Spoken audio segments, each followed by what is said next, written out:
Hey again, YouTube. It's Jonas Walsh here, or Dr. Jonas Walsh, also known as 11 on City of Heroes, and this next video we're going to be looking at one of my blasters. This is Leon Tasker, or Brigadier Leon Tasker, if you want the full name. Couple of things. Well, one thing I'm going to point out: I'm going to try and avoid speaking when going in between instances, because found out last night after the first set of videos that a lot of my audio was cutting out when I was going from one instance to another, so didn't like that. So I'm going to try and avoid speaking in case I make important points that I want to make. So try and avoid doing that. Otherwise, yeah, just be a quick run through on Leon Tasker. I alluded to blasters when talking about 11. He was originally meant to be a blaster. Or it was a blaster, I should say, before I decided to remake him as a scrapper. Blasters, as I said, were essentially very offensive archetypes that would mostly deal essentially with their AoE, but they would have no sort of defense or damage resistance to anything. So they were essentially a bit like glass cannons in a sense.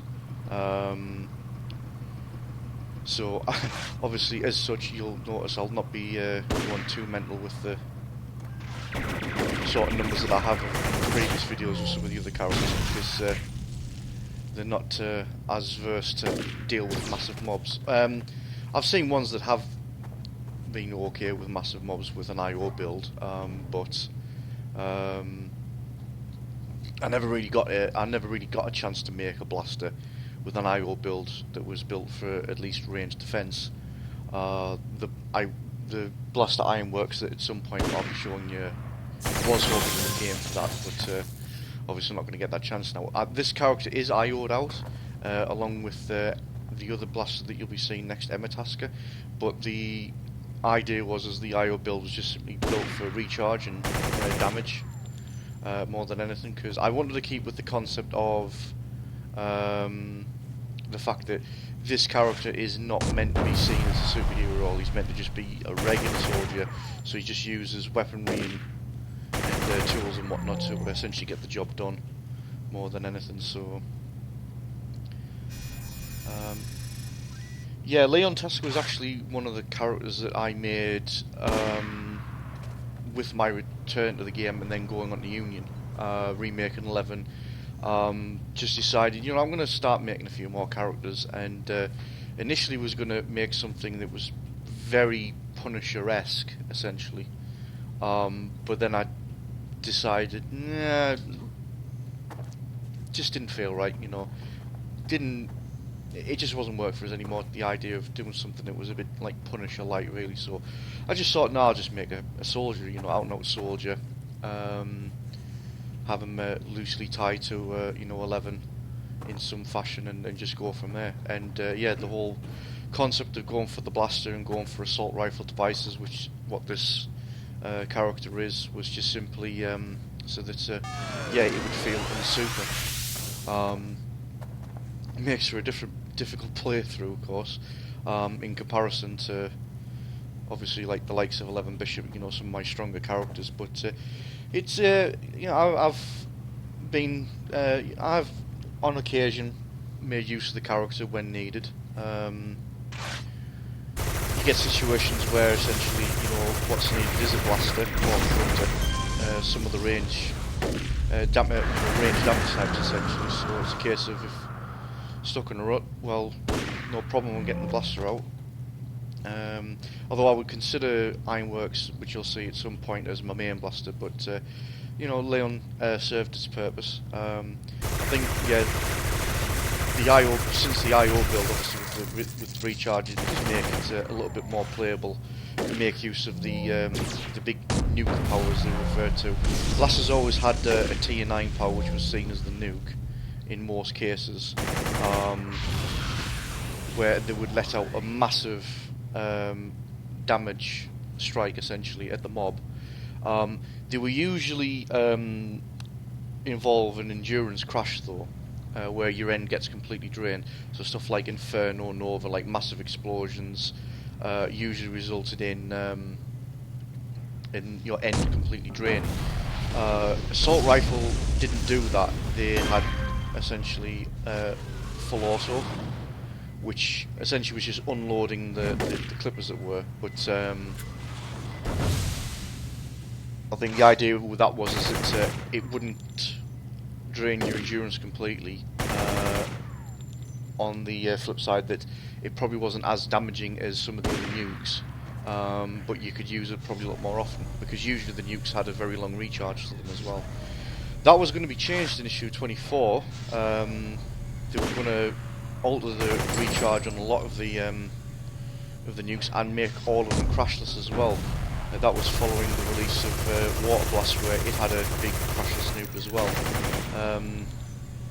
Paragon decided that they just didn't like the concept of, crashing nukes anymore, so they're going to take them out, which I and a lot of other people were looking forward to. But unless you were willing to check out, beta, we weren't going to see it, unfortunately. So the other big change for blasters that was coming in issue 24 was the chance of insta snipe. So we've got the snipe power. All the blasters and blaster type powers and the corruptors and defenders had this as well, because they shared the power sets a lot.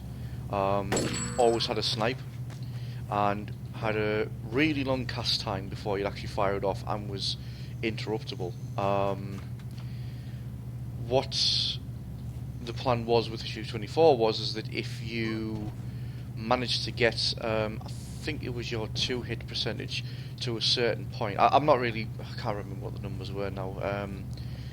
I'm sure someone will chime in and actually point out what it was. But essentially, if you got your 2 hits to a certain percentage, then the snipe power would have a chance to essentially be instantly cast. So you get an orange marker over the top of it, and you wouldn't have to wait for the long recharge like you would do for this, as you saw there. It would simply just cast off straight away. So yeah, that was one of the changes that was coming with blasters. The whole idea was to try and get essentially the blaster sets back to being used, because they weren't heavily getting used a lot by people. They were getting kind of left behind with a lot of the other sort of like melee accessories. This is a bit pointless. I just drop a trip mine at his feet, actually. Nope, he's attacking again.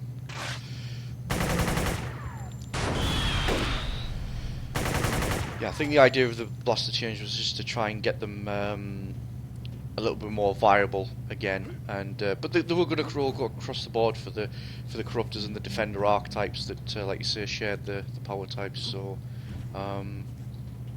it's a shame that we never essentially got to experience of that. But yeah, there we go. Not much else that can be done about that. So, yeah.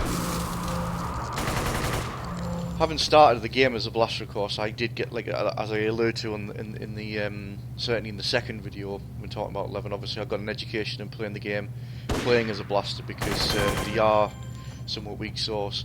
I'm not struggling too much here. But then again, obviously with an IO build, it helps that the damage is there. The recharge is there, so I can fire bombs more often. So that helps. Helps a great lot in the survivability in this situation. But it's a case of also it was a. I don't know if I would say it as an art, but at least it was it was certainly a mindset, a specific mindset you had to play blasters to an extent. Defenders and corruptors were a little bit different, because they were offering either team buffs or enemy debuffs essentially. So they were a little bit different. But if you played blaster well, then they were always still very welcome into a team, because atypical setup would be you get something like your tanks or your brutes or whatever to garner the attention of the mobs, and then just let the blasters and everything else just essentially descend upon them, you know, with massive damage. So there we are. There's our clicky.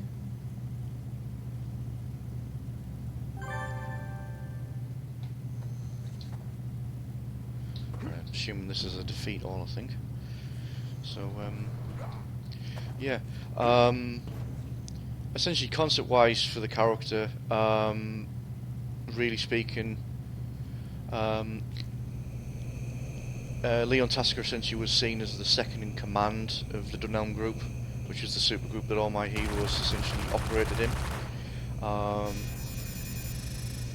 There was a character which was essentially the main money guy supplying the operation. But Leon Tasker was the military guy, military background that essentially gave all the tactical awareness to the rest of the team, told them what was needed and required to essentially run a successful mission and stay alive. Was always seen as quite handy in a fight, despite the fact that he didn't have any powers to himself, or at least that was the story anyway. So lack of powers didn't really stop him from being heavily involved in missions and whatnot, or even his age. So that's, yeah, that was the concept behind it. I did a lot of RP with Leon actually. There we are, we're done. So he got well noted with a lot of the RP scene. Seemed to be quite well liked. I kind of went off the RP scene for a good long while.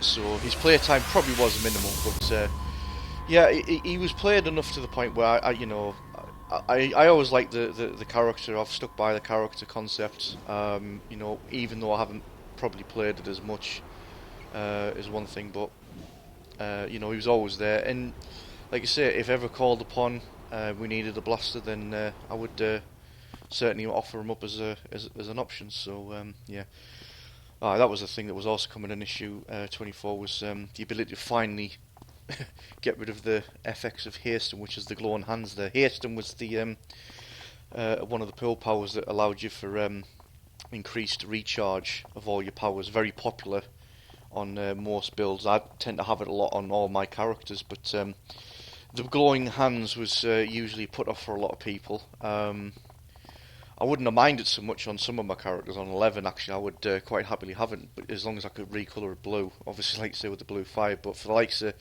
for Leon Tasker and others that took it, really could have done with getting rid of the thing, but wasn't meant to be. But yeah, the only thing I'll probably mention about Leon Tasker, though, he is the only other character outside of 11 that I had professionally drawn.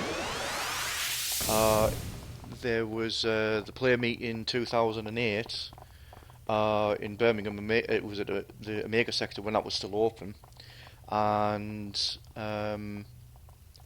they had obviously the Draw the World Together charity drive, where you could essentially put money towards the charity and have your characters drawn. Now 11 was obviously, I was naturally going to have that drawn, and actually David Nakamura, who actually went on to be an artist for Paragon Studios in recent years, was one of the artists there, and he drew a head profile shot of 11, which was really, really awesome.